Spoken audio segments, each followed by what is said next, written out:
Hello, TheLadyKeziah here. What do you do when loyalty keeps you stuck in situations that common sense should have gotten you out? Loyalty is one of the most beautiful human virtues, a mark of integrity, consistency, and devotion. It is the glue that holds relationships, friendships, and communities together. To be loyal is to stay true, to stand by someone or something through thick and thin. But what happens when loyalty, instead of elevating you, begins to imprison you? What happens when your heart's commitment blinds your mind's clarity?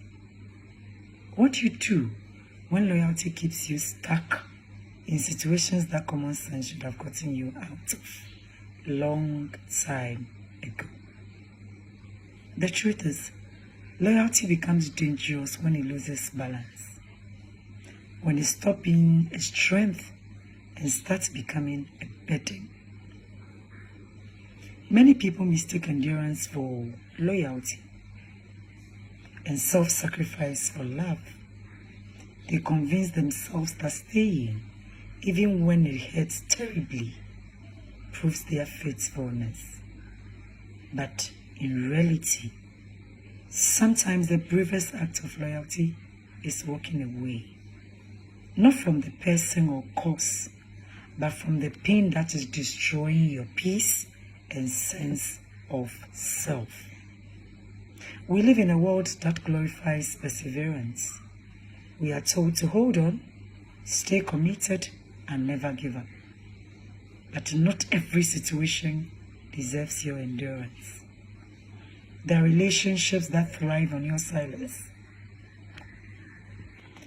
jobs that depend on your fear, and friendships that exist only because you refuse to confront the truth. And sometimes, what you call loyalty is really fear of change, fear of being misunderstood, or fear of starting over. Common sense, that quiet, rational voice inside you, often sees the truth long before your heart is ready to accept it. It tells you when something no longer feels right. It whispers that your value is being compromised. It warns you that staying might cost you more than living ever will. Yet loyalty often argues with it, saying, "But I owe them," or "they were there for me once," or "maybe things will change." And so you stay, not because you are happy, but because you feel obligated. But here is the truth. Genuine loyalty should never require you to betray yourself. If remaining loyal means losing your peace, your confidence, your boundaries, or your sanity, then it's no longer loyalty. It is a bondage.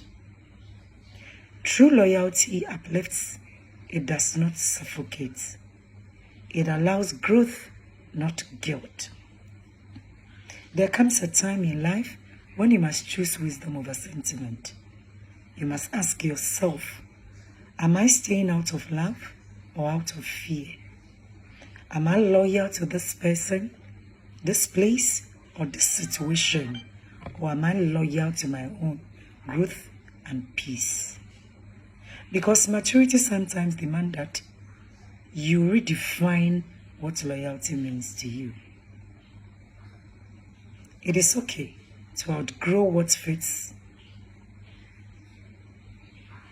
you no more. It is okay to outgrow what once fits you. It is okay to say, "I've done my part," and walk away without bitterness. It is okay to acknowledge that your loyalty has run its course, and now it's time for you to be loyal to yourself. The world might call you selfish, but it is in fact self-respect. Remember, loyalty is a virtue only when it aligns with truth. If you must silence your voice to stay loyal, you are no longer being faithful, you are being controlled. If you must shrink yourself to keep peace, you are not preserving love, you are losing yourself. If you must constantly justify why you are still holding on, it is probably time to let go. So then, back to the question, what do you do when loyalty keeps you stuck in situations that common sense should have gotten you out? You listen to your peace. You honor your discernment. You give yourself permission to walk away, not out of spite, but out of self-awareness. You remind yourself that loyalty should be mutual, not one-sided. You learn that walking away does not make you disloyal. It makes you wise enough to know that your well-being matters too. True loyalty starts with being loyal to your own soul.